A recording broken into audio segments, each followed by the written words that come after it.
Muy buenos días, que el Señor te bendiga en este día, te prospere poderosamente, no solamente en lo material, sino más que nada en lo espiritual. Que esta semana la termines en una victoria total, porque recuerda que el Señor nos llamó, nos predestinó para ser más que vencedores.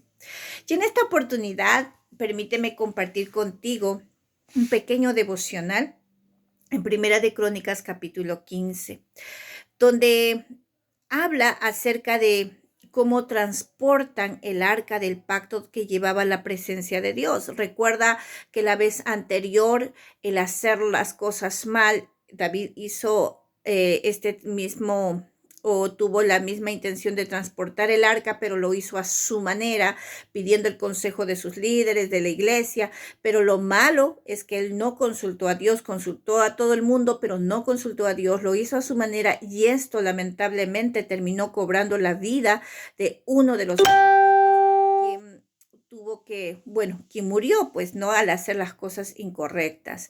Ahora David ya aprendió la lección y ahora ha decidido hacer las cosas no a su manera, sino a la manera de Dios. Ahora él tiene mucho cuidado en hacer cada detalle de forma correcta, de tal manera que agrade a Dios. Recuerda que a Dios no solamente va a evaluar el resultado de nuestras vidas, porque a veces decimos, ¿verdad?, que el fin justifica los medios, y no es verdad. Dios no solamente va a evaluar el resultado, sino va a evaluar el proceso por el cual obtenemos un resultado. Entonces, Dios quiere que hagamos las cosas correctas en el proceso y en el final. Y todos los que nos equivocamos, ¿verdad? Siempre pagamos consecuencias, como David tuvo que pagar esas consecuencias, tuvo que llorar la muerte de uno de sus líderes. Y esto fue muy lamentable. Es por eso que nosotros siempre recomendamos, ¿verdad?, en nuestra iglesia Shekinah, aprender del consejo de las personas, a tener mucha sabiduría, estar en comunión con el Espíritu Santo antes de tomar decisiones equivocadas. Entonces, bueno, vemos ahora a David, ¿verdad?, Eh, haciendo las cosas correctas, y yo tengo acá algunos apuntes que quiero compartir contigo. Em, Dice en la palabra del Señor em, que David vivía en casas. David vivía en una casa o varias casas. Él tenía varias casas, había hecho construcciones para que él pueda vivir. Obviamente eran construcciones lujosas, y eso no es malo, ¿verdad? Eso es más bien la bendición de Dios. Cuando alguien prospera, cuando alguien tiene una buena posición económica y es un hijo de Dios, no tenemos por qué criticar, porque esa es la bendición de Dios, y David tenía esa bendición. Pero yo me imagino a David en un momento diciendo: yo tengo una casa o tengo muchas casas donde yo puedo habitar, y el arca del pacto está en una carpa, imagínate. O sea, era algo de locos, ¿verdad? Entonces yo creo que David reflexionó y dijo: yo tengo una casa y mi casa es bonita, elegante, ¿y cómo es posible que el arca donde habita la presencia de Dios esté en una carpa? Eso no es posible. Entonces inmediatamente él, porque amaba a Dios con todo su corazón, organiza todo de tal manera que no solamente escoge los instrumentos de alabanza necesarios, como el arpa, el tambor, el tamboril, el decacorio, sino que también utiliza la vida de hombres santificados, dice la palabra del Señor, para llevar esta arca y llevarla pues a un lugar de digno donde podía estar el arca, ¿no? Entonces, porque David, yo me imagino que tendría tal vez la conciencia intranquila. Yo tengo una casa y el arca está en una carpa, no puede ser. Tengo que armar la transportación del arca de la manera correcta, y también llevarlo a un lugar digno, ¿no? Entonces, ese fue el pensamiento de David, y lo hizo así. Fíjate que dice la palabra del Señor que él organiza todo de tal manera de que elige a los hombres correctos, ¿no? Dice, les pide que se santifiquen antes de cargar el arca. Primero santifíquense, tengan un tiempo de ayuno, de oración, de búsqueda al Señor, arrepiéntanse de todos sus pecados porque no hay hombres perfectos, ¿verdad? Y Dios les va a perdonar, y cuando ya estén limpios de corazón, de una manera digna, sean ustedes los que carguen el arca del pacto y lo lleven de una manera honrosa al Señor. Entonces, ¿sabes qué? Esto sucede y todo termina en victoria por causa de que David ya hizo las cosas a la manera de Dios, ¿ok? Entonces, y no solamente David, pues te decía hace un momento, usa instrumentos musicales poderosos, ¿verdad? Como el tambor, la flauta, el arpa, sino que también también usa la vida de hombres santificados, porque eso es lo que les pide, que se santifiquen. O sea, David tiene cuidado de cada detalle para que este transporte pueda hacerse bien.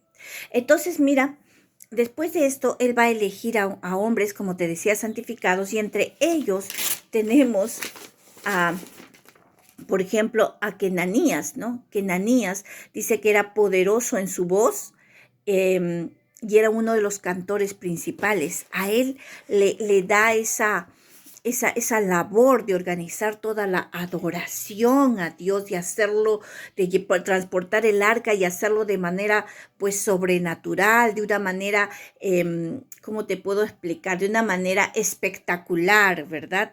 Espectacular, eso es el término correcto, de una manera espectacular. Entonces, este hombre pues sale y dice que dirige la alabanza, dirige la adoración, y una adoración alegre, y todos salen a danzar, a bailar y a hacerlo de manera digna delante del Señor.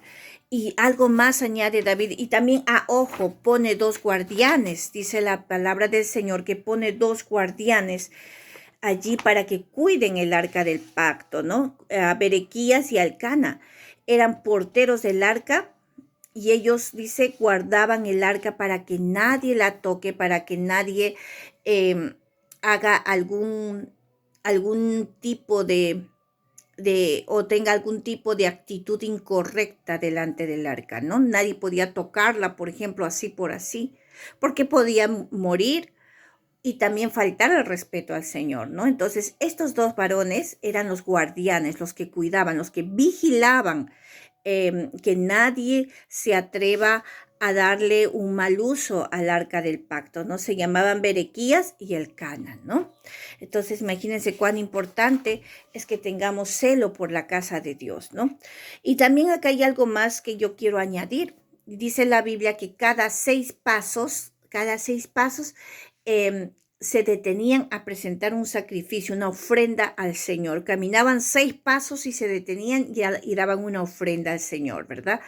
Y esto es algo que también David aprendió. ¿Por qué? Porque recuerda que la primera vez que transportaron el arca, dieron 6 pasos y murió un hombre, ¿no? Un sacerdote de Dios, Usías, murió, ¿verdad? Entonces David aprendió y dijo, no, ahora sí hay que tener hasta el más mínimo cuidado en la transportación de la presencia de Dios.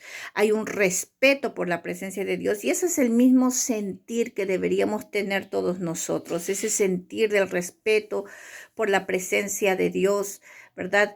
El tener ese temor, no de tenerle miedo a Dios, sino tenerle respeto a Dios, ¿no? Entonces, cada 6 pasos se detenían y sacrificaban algo. Y esto me lleva a pensar, mira, eh, el adorar a Dios también implica tener un tiempo de sacrificio, ¿verdad? A veces no nos gusta, no queremos sacrificar nada por el Señor. Por ejemplo, que hay culto en la iglesia, pero no quiero sacrificar mi sueño. El domingo yo quiero dormir hasta las 12 del día y no voy a ir a la iglesia, ¿no? Porque quiero descansar, no quiero sacrificarme. David sacrificaba algo cada 6 pasos. Quiero ir tal vez al culto, y el culto es de noche. Ay, no, está lloviendo, haciendo frío, no voy a ir, ¿no? ¿Sabes? Yo les decía hace algún tiempo que es fácil llevar un evangelio light, un evangelio donde es fácil y rápido y hacer solamente lo que puedo y sin sacrificios. Pues déjame decirte que ese tipo de evangelios no le agrada a Dios. Lo que a Dios le agrada es que seamos gente que aprenda a sacrificar. Dice la Biblia, amarás al Señor tu Dios con toda tu mente, con todo tu corazón y con todas tus fuerzas. Lo que el Señor quiere es absolutamente todo de nosotros, aprender a entregar un sacrificio vivo al Señor, un sacrificio vivo en el sentido de que es toda tu vida, ¿no? El que sacrifiques tu familia, tu propia vida, todo. ¿Verdad? A veces es cumpleaños de alguien, no vamos a la iglesia porque es el cumpleaños de alguien. Y eso no está bien. Ve a la iglesia, adora al Señor, cumple con el Señor, terminas de esa hora y media, 2 horas de haber adorado al Señor, si fuera domingo, retírate de ahí, ve y celebra el cumpleaños. Pero pon siempre en primer lugar a Dios, nunca te olvides de eso, ¿no? Entonces, cuán importante ha sido David para nosotros al darnos ese ejemplo de que el que quiere llevar la presencia de Dios, el que quiere estar en la presencia de Dios, tiene que sacrificar, ¿no? Tiene que haber un sacrificio. Entonces no olvidemos de eso, ¿no? Usa fue el que murió, creo que me equivoqué en el nombre, pero fue Usa el que murió cuando habían dado los 6 pasos, ¿no? Entonces, ahora cada 6 pasos había un sacrificio. Luego, esto, finalmente, dice la Biblia, y con esto quiero terminar, que cuando David danzaba con toda su fuerza, lo hacía para el Señor, para agradarle al Señor. Imagínate, a veces cuando estamos en el mundo nos gusta bailar, nos gusta divertirnos, pero cuando venimos a las cosas del Señor, al camino del Señor, ya no queremos bailar para el Señor, no queremos danzar para el Señor. Creemos que el danzar es malo y no es verdad. Yo sé y estoy segura, como dice la palabra del Señor, Jesús danzó, Jesús danza, ¿verdad? Jesús, cuando hay un pueblo que alaba, que adora, en medio de su presencia, Él está allí con nosotros. Él está allí danzando, gozándose con nosotros. Entonces, no olvides eso, ¿verdad? Cuán importante es la actitud que tenemos para poder adorar. No tener una actitud tal vez lánguida de estar parados, ni siquiera aplaudimos. No, lo que el Señor quiere es un corazón alegre, que tu cuerpo pueda moverse para poder adorarlo, ¿no? Pero, ¿sabes? En todas las iglesias hay un espíritu que se opone a esto.